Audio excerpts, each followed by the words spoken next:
Welcome to the Maniac Sky Japan YouTube channel. Glad to be here for another deep dive. Yeah, so imagine you are flying your brand new drone over a public park. You've checked the weather, you've cleared the area, and you're just having a great time. Right, a perfect flying day. Exactly. But suddenly, two different government agency vehicles pull up. One officer demands to see your pilot registration, while the other tries to write you a ticket for unauthorized airspace usage. Oh, wow, a total nightmare scenario. It really is. Yeah. Because who is actually in charge there? Who has the legal authority to ground your flight?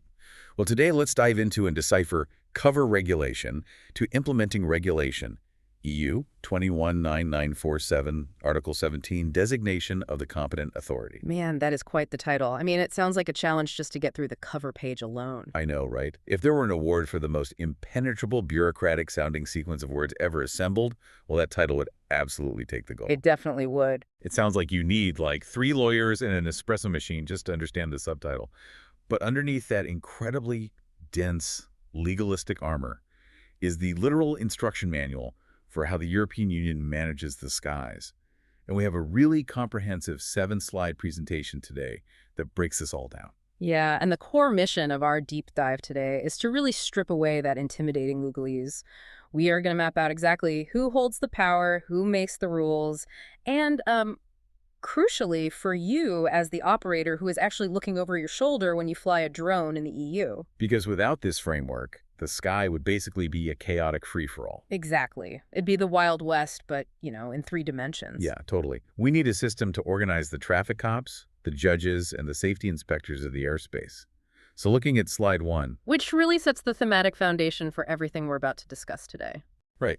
So the slide gives us our title, Article 17, Designation of the Competent Authority, structuring oversight and responsibilities under the EU UAS regulation. It tells us right away that we're dealing with how member states allocate regulatory tasks. Yes. Honest. Yes. It sounds a bit like an incredibly high-stakes version of assigning household chores, just, in a complex federal system. That is actually a very apt comparison. I mean, it's the architectural blueprint for assigning power. When you introduce a disruptive new technology like drones into legacy airspace, you can't just hope that existing agencies will intuitively know what to do. Right, they'd just be guessing. Exactly. You must explicitly build a chain of command. If the law doesn't explicitly name a responsible party, the responsibility just sort of vanishes into the bureaucratic ether. And when responsibility vanishes in aviation, well, things fall out of the sky. Exactly. But writing it down in a title is just the preamble. Someone actually has to be legally forced to take the reins. So, moving to slide 2, we get to the core legal mandate, and this originates from Article 17.1. Right, and this is really the starting gun for the entire regulatory framework across the continent. Yeah, the slide explicitly lays out the obligation. Every member state is legally required to designate one or more entities as the competent authority. And these entities are handed the power to execute the specific regulatory, administrative, and oversight tasks that are defined in Article 18. Okay, let's unpack this. It's a lot to take in at first glance. It is. I mean, it's like a massive group project. Someone has to be named the leader, or literally nothing gets done. What's fascinating here is the built-in flexibility. Look at the language regarding one or more entities. The European Union recognizes a fundamental reality of governance here. Which is? That a centralized mandate rarely survives contact with local bureaucracy. I mean, the governmental structure of a tiny centralized nation like Malta is completely different from a massive, highly federalized country like Germany. Oh, sure, because Germany has those powerful regional states, whereas Malta functions more as just a single administrative unit. Right. Precisely. If the EU mandated a rigid, one-size-fits-all national drone agency model, half the member states would spend a decade just trying to change their constitutions to accommodate it. Which would be a total mess. Exactly. So instead, Article 17.1 offers a choice. A state can choose a single centralized national aviation authority, one overarching boss for everything from jumbo jets to a hobbyist's camera drone. Right. Or they can distribute those administrative and oversight tasks among multiple existing entities. Which sounds fantastic from a sovereignty standpoint. You get to customize the regulatory machinery to really fit your own country's existing architecture. But that level of freedom seems like it could backfire spectacularly. How so? Well, if you let every country design their own administrative puzzle, how do you prevent total chaos? On the next slide, slide 3, we see the EU's answer to that exact problem. Yeah, they provide the freedom to choose, but they tightly constrain how you actually execute that choice. Right. So slide 3 covers managing multiple authorities defining responsibilities under Article 17.2a. It states that if a member state chooses that multiple entities route, incredibly strict organizational rules apply. Very strict. The state must clearly and explicitly define the exact areas of competence for every single authority involved. Yeah, they literally have to map out the borders of jurisdiction down to the millimeter. But I mean, I have to push back on this a little bit. Why not just let these agencies figure it out organically? Like, if the National Aviation Authority handles commercial licensing and the local Interior Ministry handles public nuisance complaints, won't they just naturally divide the labor as issues pop up? You would think so, but no. Why mandate this rigorous, explicit definition before a single drone even takes off? Because figuring it out organically in a government setting inevitably leads to one of two disastrous outcomes. You get either a turf war or a regulatory gap. Right, neither which is good. Exactly. Let's look at the turf war first. This brings us back to your opening scenario with the two government vehicles. If responsibilities aren't explicitly defined by law, two ambitious agencies might both claim jurisdiction over, say, urban commercial drone deliveries. Which means the operator gets caught in the crossfire. They're potentially facing conflicting regulations, double the paperwork, or even contradictory penalties. A total nightmare for the industry. But the second outcome, the regulatory gap, is actually even more dangerous from a safety perspective. Okay, how so? Think of airspace like a highly complex air traffic control handoff. When a passenger plane moves from one sector to another, the handoff between controllers must be absolute. Right, there can't be a moment where neither controller's watching the screen. Exactly. The same principle applies to administration. If Agency A assumes Agency B is auditing a drone fleet's safety records, and Agency B assumes Agency A is doing it, Then the audit just never happens. precisely. So the EU is demanding that if you slice up the pie of responsibility, every single crumb must be accounted for. No agency can say, oh, I thought they were handling that. Right, and that explicit definition prevents those dangerous blind spots where safety violations could just sort of fester unnoticed. Exactly. But, defining the borders of responsibility on paper doesn't mean these agencies are actually going to play nice in reality. Which brings us to slide 4, covering Article 17.2b. This slide makes it clear that simply drawing lines between jurisdictions isn't enough. No, it really isn't. It requires coordination. The state must establish an appropriate and formal coordination mechanism to ensure effective, continuous, and consistent oversight. Because drawing the borders is the easy part. Building the bridges between them, well, that's the real challenge. Yeah, because we all know the historical reality of government silos. I mean, the Ministry of Transport might use an entirely different database system than the Ministry of the Interior. Oh, absolutely. They might literally not even have the legal framework to share data with each other. Without a mandate, they just operate in completely separate universes. And that fragmentation is exactly what Article 17.2b is designed to destroy. When the regulation demands a formal coordination mechanism, it isn't suggesting like a quarterly lunch meeting between department heads. Right, it's not a casual catch-up. No, it requires a binding functional system. This often takes the form of memorandums of understanding, joint digital portals, or even shared real-time databases. So if an operator loses their license due to a major safety violation that was flagged by a local enforcement body, the National Aviation Authority's database reflects that revocation instantly. Yeah, that is the goal of consistent oversight. The operator must face a unified regulatory front. The standard of safety enforcement cannot change just because you crossed a municipal line and are dealing with a different subset of the government. It's like forcing all the different organs in a body to actually share the same nervous system. If the hand touches something hot, the brain needs to know instantly, regardless of how far away it is. That is a great way to put it. Please let me know your thoughts in the comments, leave a like, and don't forget to subscribe. Even though I'm an AI, your support really boosts my motivation to improve my pronunciation and create better content for you. The nerve system analogy is incredibly precise, by the way. That formal coordination ensures the signals travel smoothly across the entire regulatory body. Awesome. Let's look at slide 5, because this is where the regulation zooms in from the macro level of national ministries down to the micro level of local streets. Yeah, this part is crucial. We're moving into Guidance Material 1, or GM1 for Article 17, which covers the designation of entities for highly specific tasks. Here's where it gets really interesting. The regulation explicitly allows a state to designate an entity to act as a competent authority for only specific tasks. If we connect this to the bigger picture, this provision is what actually prevents the entire European aviation system from just grinding to an administrative halt. Really? How so? Is it just a matter of saving time? Well, it's about the efficient allocation of highly specialized resources. Let's say a teenager is flying a small camera drone aggressively over a crowded public beach, right? Which is a clear violation of the open category rules. Sure.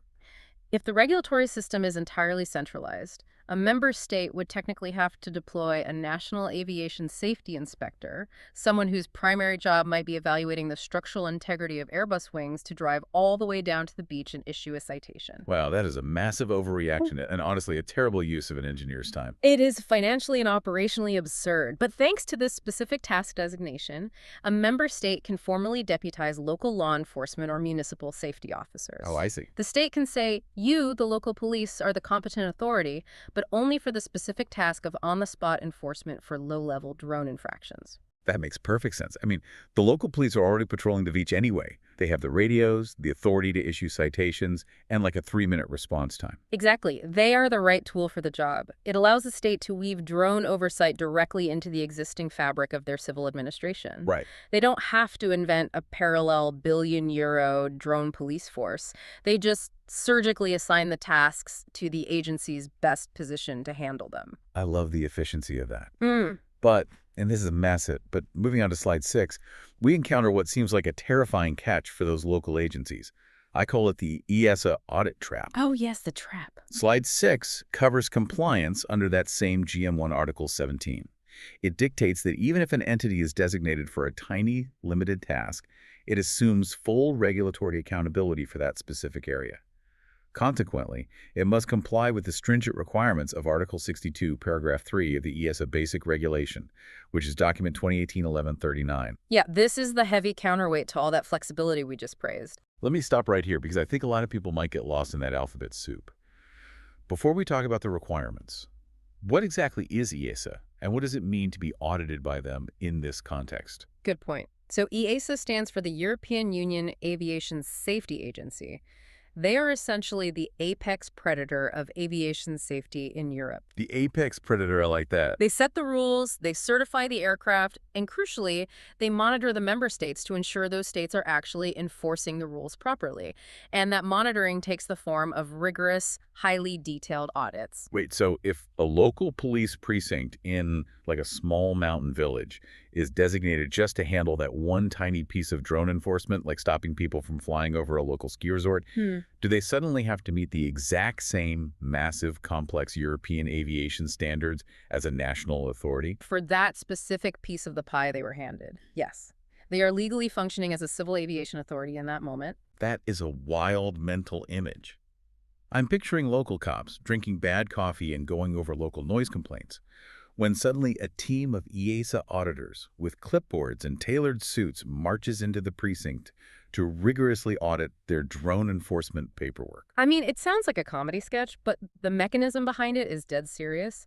Under Article 85 of that basic regulation, EASA conducts standardized inspections. Right. And those Article 62 requirements are incredibly demanding. The designated entity must prove they have adequate staffing, that their personnel have specific technical training in aviation law, that they have documented standard operating procedures, and that their staff are completely free from conflicts of interest. So they can't just hand a beat cop a drone pamphlet and say good luck. They have to actually train them to an ISO-level standard of aviation compliance. Exactly. This raises an important question. How do you maintain a uniform, uncompromising standard of safety across 27 different countries when you allow every single one of them to invent their own customized administrative puzzle? Usually when you decentralize something that heavily, the standard inevitably drops to the lowest common denominator, right? Some municipalities will take it seriously and others will just completely ignore it. And aviation simply cannot tolerate a lowest common denominator. I mean, a drone falling from the sky in rural Italy obeys the exact same laws of physics as a drone falling in downtown Paris. Very true. So, the EU uses this audit requirement as an ironclad safety net. They tell the member states, look, You have total freedom to design your structure. You can delegate tasks to local police, environmental agencies, or regional councils. But there's a catch. A huge catch. Yeah. But we see whomever you choose, we will audit them directly against the absolute highest European aviation standards. Which means a member state cannot use delegation as a loophole to escape accountability. Right. You can't just dump the annoying low-level drone tasks onto a local municipality to save money, because EASA will follow that delegation right down to the municipal level. Exactly. And if the municipality fails the audit, the member state is held responsible. The chain of responsibility remains completely intact, stretching all the way back to EASA headquarters in Cologne. This forces national administrators to be incredibly deliberate. Right, you can't just wing it. No, you do not hand out these designations as political favors. You only designate an entity if you are willing to bet your country's aviation safety record that they can pass an EASA audit. It acts as a really aggressive quality control filter. Well, finally, we arrive at slide 7, the summary of the entire presentation. Looking back at this massive administrative blueprint, it distills down into a really elegant, albeit complicated balance. Very complicated, yeah. Article 17 grants member states sweeping flexibility to organize their internal drone oversight. They can centralize it into one giant agency or distribute it across hundreds of specialized local bodies. But that flexibility is heavily conditional. Highly conditional. The decentralized model only survives if the state strictly adheres to the rules. Explicit, millimeter-perfect definitions of responsibility to prevent gaps. A formalized, living coordination mechanism to ensure all those agencies talk to each other. Right. And the uncompromising reality that every single designated body, no matter how small their task, must meet the severe audit standards of EASA. So what does this all mean? It's the big question. Why should you care about the bureaucratic plumbing of European aviation law? Well, because whether you are a hobbyist taking a camera drone out to the park for fun or a commercial operator mapping a multi-million-euro infrastructure project, you are flying inside this invisible web of regulation. That's a great way to look at it. This isn't just government red tape meant to slow you down. It is the structural integrity of the airspace. It ensures that the skies remain safe, that there are no blind spots where reckless operators can hide, and that if you ever need an authorization or face an emergency, there is a specific, highly trained, and legally accountable entity whose explicit job is to handle it. The sky is heavily structured, even if you cannot physically see the lanes or the stoplights. But, understanding this framework leaves us with a fascinating tension to consider for the future. Oh. Well, if a member state embraces this flexibility to its absolute limit, distributing drone oversight finely among hundreds of local law enforcement agencies and specialized municipalities to achieve that rapid, localized touch, could the sheer volume of local bodies requiring strict EASA audits actually bottleneck the entire European regulatory system? Oh, wow, that is a really good point. Or, conversely, will it forge the ultimate, hyper-responsive, localized safety net where the invisible web of regulation perfectly contours to the specific needs of every single community? That is a fascinating tangent. Will this web of oversight create a massive bottleneck of endless EASA audits, or will it forge the ultimate hyper-responsive localized safety net? Please share your thoughts and feedback in the comments section down below. If you enjoyed this video, please give it a thumbs up and subscribe to the channel. You can find links to other videos in this series in the description box, so be sure to check them out. I'll see you in the next video from Maniac Sky Japan. Goodbye and take care.